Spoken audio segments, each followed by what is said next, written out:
उभा राहून देत. आता आपल्याला एक गोष्ट अजून सांगतो तटकरे साहेब, पंतप्रधानांच्या पॅकेज मध्ये जाहीर केलेल्या विहिरी, कर्जाच्या गोष्टी करताना आपण पंतप्रधानांच्या पॅकेज मध्ये जाहीर केलेल्या विहिरी 8 वर्ष आपण करू शकला नाही. का नाही केल्या? अध्यक्ष महोदय, पंतप्रधानांच्या पॅकेज मधल्या विहिरी करण्याकरता किती तरतूद पाहिजे होती? आज अध्यक्ष महोदय या सगळ्या विहिरी आम्ही करायच्या ठरवल्या, किती तरतूद लागली? 500 कोटी रुपये लागले. 500 कोटी रुपये देऊन अध्यक्ष महोदय त्या पॅकेज मधल्या ज्या अध्यक्ष महोदय 10,320 विहिरी ज्या 6 वर्षात आपण केल्या नाहीत त्या विहिरी आता आम्ही करतो. अध्यक्ष महोदय याकरता जो काही निधी तो आम्ही या ठिकाणी दिलेला आहे. मग का नाही दिला? मनरेगातनं नाही, या सगळ्या विहिरी धडकमध्ये टाकल्या. 435 कोटी रुपये राज्य सरकार देत आहे. हाच प्रॉब्लेम आहे माणिकरावजी. आपण बोलताना कर्ज घ्या, हे करा, ते करा सांगतो, पण ज्या योजना आपण घोषित केल्या, ज्या शेतकऱ्यांना जर विहीर मिळाली असती तर तो समृद्ध नसता झाला. अध्यक्ष महोदय काय कमी होती हो? 2,20,000 कोटी रुपयाचा अर्थसंकल्प होता, दिले ते 500 कोटी रुपये धडक विहिरींकरता, त्या शेतकऱ्याला वाचवण्याकरता. काही वाया गेले असते तुमचे? जे आम्हाला तुम्ही शिकवता ते तुम्ही केलं नाही अध्यक्ष महोदय, आणि तुम्ही जे केलं नाही ते आम्ही केलं. या ठिकाणी या सगळ्या विहिरी, आणि मला सांगताना आनंद वाटतो, या कामाची सुरुवात देखील आम्ही करून टाकली अध्यक्ष महोदय.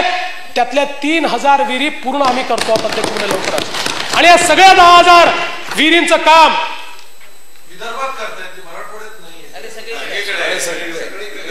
अमर सिंग, काळजी करू नका, सगळ्या गोष्टीची उत्तर आहे, काय चिंता करू नका. उत्तर पहिले स्वतःला मागा. 15 वर्षामध्ये हे का झालं नाही? 8व्या महिन्यात मला जे विचारता ते 15 वर्षात तुम्ही का केलं नाही याचं उत्तर द्या, आणि मग मला उत्तर मागा. अध्यक्ष महोदय यासोबत म्हणजे एवढंच नाही अमरसिंगजी, गेल्या 3 वर्षामध्ये तुम्ही ठिबक सिंचनाचे पैसे दिले का?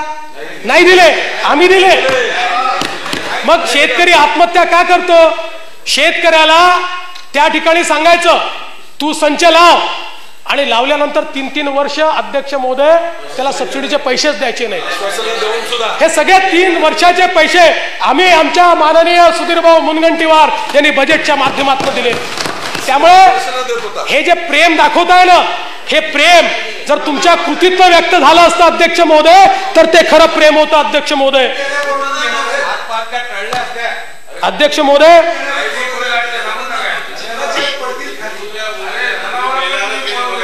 हो, आता पंतप्रधान पॅकेजचं सांगू का? कॅगचा रिपोर्ट, कोणाला गायी मिळाल्या, नावं आलेली आहेत. अध्यक्ष महोदय पुन्हा माझ्यावर कोणीतरी म्हणेल की ज्या सभागृहात नाही त्यांची नावं का घेता, कोणी दिवंगत झाले आहेत त्यांची नावं का घेता? पण अध्यक्ष महोदय पंतप्रधान पॅकेज मध्ये कुठे शेवटी डिलिव्हरी सिस्टीम महत्वाची आहे. अध्यक्ष महोदय हे पॅकेज जाहीर झाल्यानंतर त्यातल्या गायी काही नेत्यांनी लुटून खाल्ल्यामुळे अध्यक्ष महोदय शेतकऱ्यावर ही अवस्था आली.